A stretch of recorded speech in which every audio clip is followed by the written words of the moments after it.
Olá pessoal, tudo bem? Então, vamos à nossa segunda parte de hidrocarbonetos, recapitulando. E nessa parte nós vamos generalizar, exemplificar e falar um pouco de cada hidrocarbonetos que vamos estudar, só que vamos focar principalmente em um deles. Então, aproveita a viagem e senta aqui, lá vem química.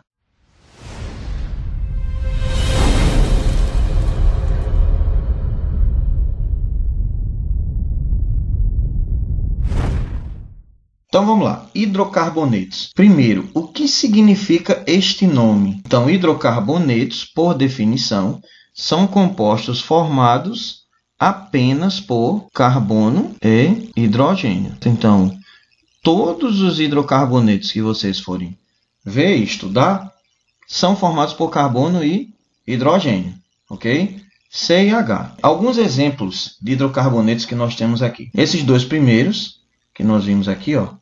Esse e esse são hidrocarbonetos que apresentam apenas ligações simples entre carbonos. Então, esses aqui são chamados de alcanos. Como segundo exemplo, perceba aqui, ó, esse já tem uma ligação dupla.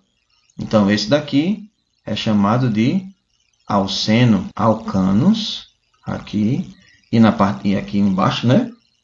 Também alcanos. Alceno com ligação dupla, perceba que aqui já tem uma ligação tripla. Então, esses aqui são chamados de alcinos. Vamos aos próximos. Olha só. Esse daqui, cadeia fechada, só que só tem ligação simples entre eles. Então, esses aqui são chamados de cicloalcanos ou ciclanos. Esse outro aqui já é chamado de cicloalceno ou cicleno. Olha só a ligação dupla aqui, ó. Então, cicloalceno ou cicleno.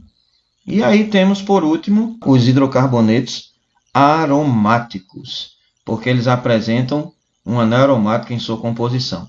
Quando nós estudamos classificação das cadeias carbônicas, nós já vimos esses anéis aromáticos. Nas próximas partes, eu vou fazer um detalhamento de cada um deles aí. Nesta aqui, em particular, nós vamos trabalhar somente com alcanos. Mas surgiu aqui, ó, um nome. Por que parafinas? Porque, na verdade, é um sinônimo de alcano. Então, os alcanos podem ser chamados também de parafinas. E o que é que significa ser parafina? Qual é o significado? Então, é porque as parafinas têm pouca afinidade. Ou seja, eles são pouco reativos. Então, nós temos essa primeira característica aí. Todos os alcanos, pessoal, eles apresentam cadeias abertas. Perceba, temos esse daqui, esse primeiro, certo? Esse outro aqui e esse terceiro. Que daqui a pouco a gente vai explicar direitinho. Todos os alcanos, em geral, todos os hidrocarbonetos, eles são compostos apolares. O que significa serem compostos apolares? São compostos que dissolvem melhor em solventes apolares. Por exemplo, um alcano, dificilmente ele vai ser dissolvido em água, porque a água é um composto polar. Para que nós possamos construir os alcanos, nós temos uma fórmula geral, que é CnH 2N mais 2. Bom, o que é que significa esse N? O número de carbonos. Aqui a gente substitui e faz o cálculozinho matemático. Por exemplo, se nós tivermos 5 carbonos, vai ser C5H. Aí eu vou pegar o 5, ó, colocar aqui. Então, multiplicar 2 vezes 5, 10, mais 2, 12. E assim por diante. Isso aqui é só um exemplo.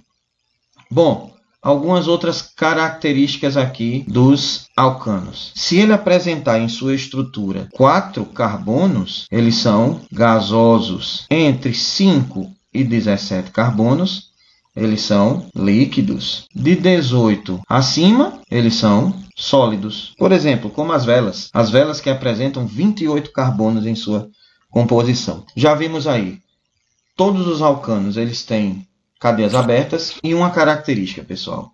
As ligações entre os carbonos, elas são simples. Todos os alcanos são compostos saturados. Olha só, esse primeiro aqui tem apenas um carbono. O nome dele vai ser metano. Como nós já vimos em um vídeo anterior da nomenclatura de compostos orgânicos. Esse daqui já tem, ó, 3 carbonos. Então, ele vai ser propano.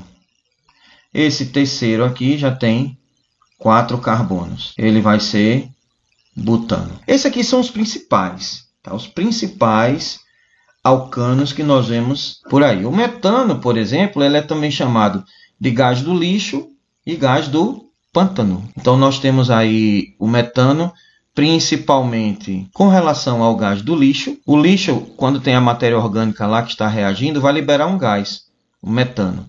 Tá? Existem até indústrias, na verdade, né, que já estão pegando esse metano e transformando ele em energia elétrica. A queima do metano vai movimentar as turbinas e ela vai gerar energia elétrica. Um outro ponto importante a respeito dos alcanos, pessoal, é que eles, em geral, todos reagem com oxigênio, liberando energia, em um processo chamado de combustão.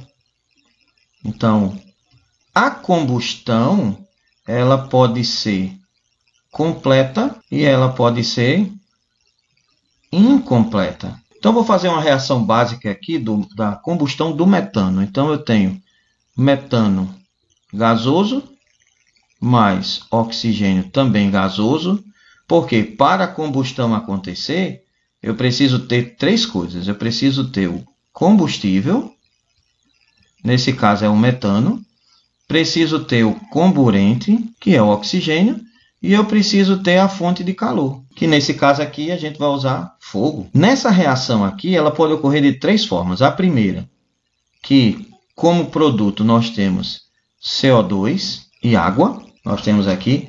Esta aqui é um exemplo de combustão completa. E agora nós temos outras duas. O metano novamente, reagindo com oxigênio gasoso, formando CO, nesse caso agora o monóxido de carbono e água, em um processo de combustão incompleta. E aí nós temos uma terceira situação. O metano gasoso, mais o oxigênio de novo gasoso, formando carbono sólido, mais 2 moléculas de água. Também é um processo de combustão incompleta. Aqui, esse carbono sólido é mais conhecido no nosso dia a dia como fuligem. É aquele processo de queima, por exemplo, quando a cana está queimando, que fica aqueles pedacinhos pretos voando por todo lado. Então, aquela ali é a fuligem. Tá? Então, nós temos aqui 3 reações que exemplificam o processo de combustão. Tanto de combustão completa, como de combustão incompleta. Dando continuidade, nós temos aqui agora algumas aplicações.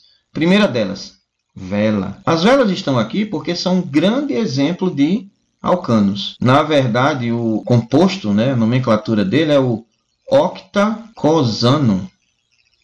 São 28 átomos de carbono. Nós temos aí também as ceras, são exemplos também de alcanos. Temos aqui também os batons, são os derivados dos alcanos que nós temos. Tintas são a derivação dos alcanos. Nós temos também o gás butano. Lembra? Até 4 carbonos, gasoso, aquele gás que é utilizado em isqueiro e naqueles maçaricos hoje em dia. E por último, por que nós temos as formigas aqui? Na verdade, é porque nós temos um feromônio aqui, que faz com que elas andem, elas se comuniquem, elas andem tão organizadinhas. Esse feromônio, né, a estrutura dele é o 1 decano, ou seja, 11 átomos de carbono. Então, isso é o que faz a comunicação com as formigas acontecer. Depois nós vamos ver um pouco mais e até a próxima.